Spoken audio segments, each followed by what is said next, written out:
যে যুক্তরাজ্যের কলকাঠিতে আরবের পবিত্র ভূমিতে সৃষ্টি হয়েছিল ইসরায়েলের, সেই যুক্তরাজ্যই যেন ছেড়ে দিচ্ছে নেতানিয়াহুদের হাত। হয়তো করছে আফসোসও। নিজেদের তৈরি করা দৈত্যকে থামাতে এবার চূড়ান্ত পদক্ষেপ নিতে যাচ্ছে যুক্তরাজ্য। মঙ্গলবার মার্কিন প্রভাবশালী গণমাধ্যম CNN জানিয়েছে, ইসরায়েলের সঙ্গে চলমান বাণিজ্য আলোচনা সরাসরি স্থগিত করেছে ব্রিটিশ সরকার। এমনকি পশ্চিম তীরে যেসব ইসরায়েলি বসতি স্থাপনকারী দখলদারি আর সহিংসতার মাধ্যমে মানবাধিকার লঙ্ঘন করছে, তাদের ওপর নিষেধাজ্ঞা জারি করেছে যুক্তরাজ্য। এ নিষেধাজ্ঞার আওতায় রয়েছে 3 জন ব্যক্তি ও 4টি প্রতিষ্ঠান।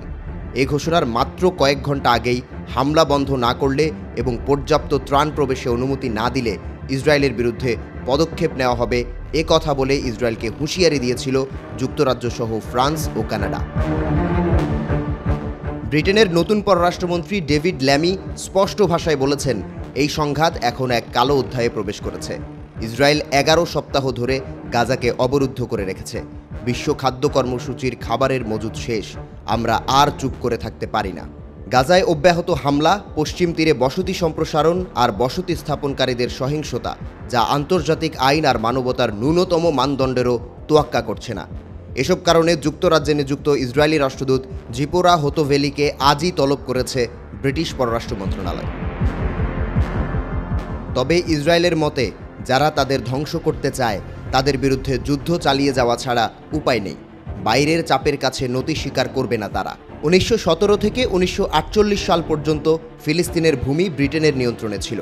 ইহুদিদের কাছে ব্রিটেন প্রতিশ্রুতি দিয়েছিল যে ফিলিস্তিনের জমিতে তাদের একটি রাষ্ট্র গঠনের সুযোগ করে দেবে।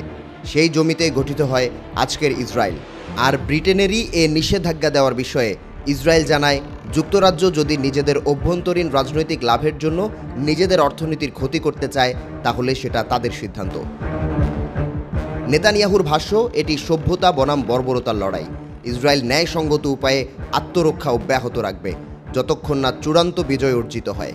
সব ইউরোপীয় নেতার উচিত প্রেসিডেন্ট ট্রাম্পের মতো ইসরায়েলের পাশে দাঁড়ানো বলেও মন্তব্য করেন তিনি।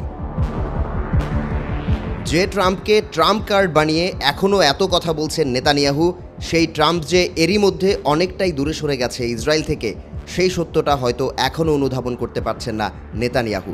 এমনটিই মনে করছেন বিশ্লেষকরা।